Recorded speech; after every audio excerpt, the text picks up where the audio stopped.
Hi everyone, Simon here with a review of Golf Zero. Golf Zero is Super Meat Boy platformer meets 2D golf. The mashup you never knew you wanted. And you probably still won't by the time I finish this review. But we'll go with it anyway. It's the latest from Ratalaika Games. I've played the PS4 version, which is what you see on your screens, but it's also on Nintendo Switch and PC. This game does itself no favours with its awful graphics. I'm not a graphics whore at all, but this game really doesn't work for me visually at all. It looks like everything is kind of made in paint, but not really.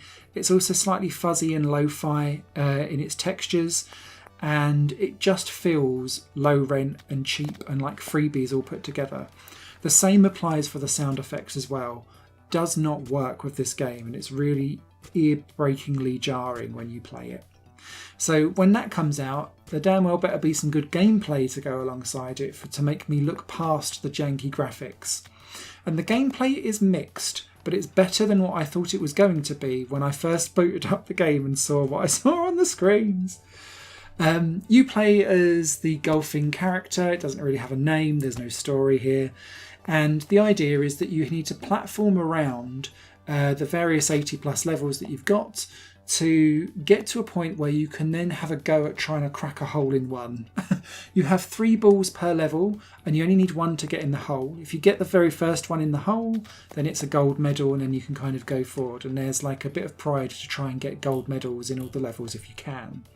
I did not. I will say that now. No. This game is very difficult to judge because a lot of it comes down to controls and how you react to Super Meat Boy style gameplay. Now, it's nowhere near on like hardcore platforming level, but the level design is very similar. So you'll be jumping over saws or in between spikes that kind of move around a little bit. You'll be chased around by boulders, that kind of thing. And then what you'll need to do is when you then have run and jumped and bounce padded around the level, when you spot the point where you think, I think I'm in shot and I'm in range and I can go for it, you'll press the shoot button and then the game zooms into like a slow motion Keanu Reeves moment, and you'll have 2 things that you need to do. The first one is that you'll need to aim the ball, and you do that by pressing up and down on the analog stick when you're in this kind of slow motion, and that will adjust the angle. And then you've got a timer going around and you just need to be able to press and then hold the shot button, and then you'll kind of let go, and the longer you press and hold, obviously the further the golf ball will go because it's more power related.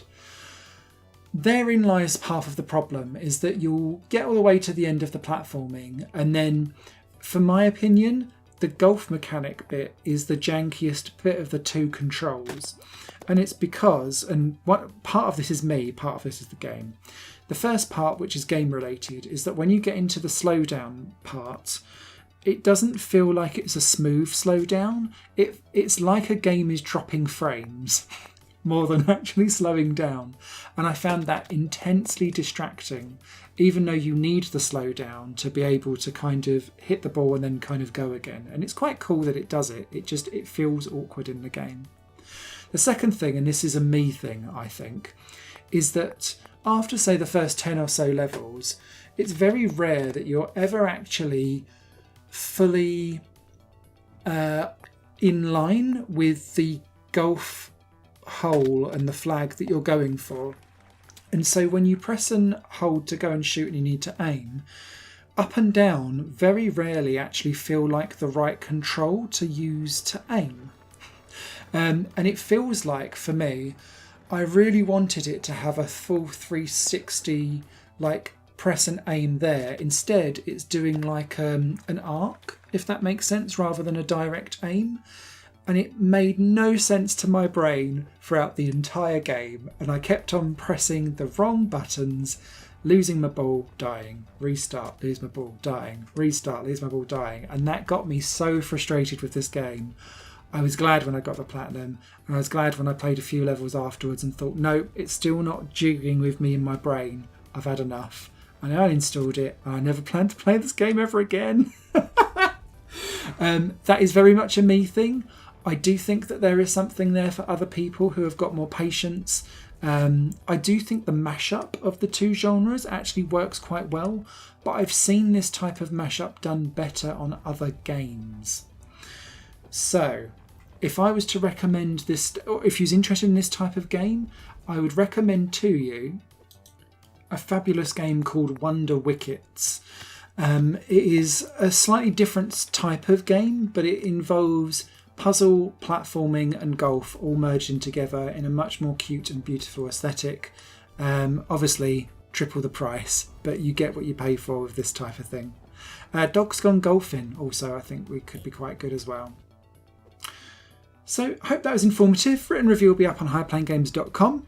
Until next time, you guys take care. Bye for now.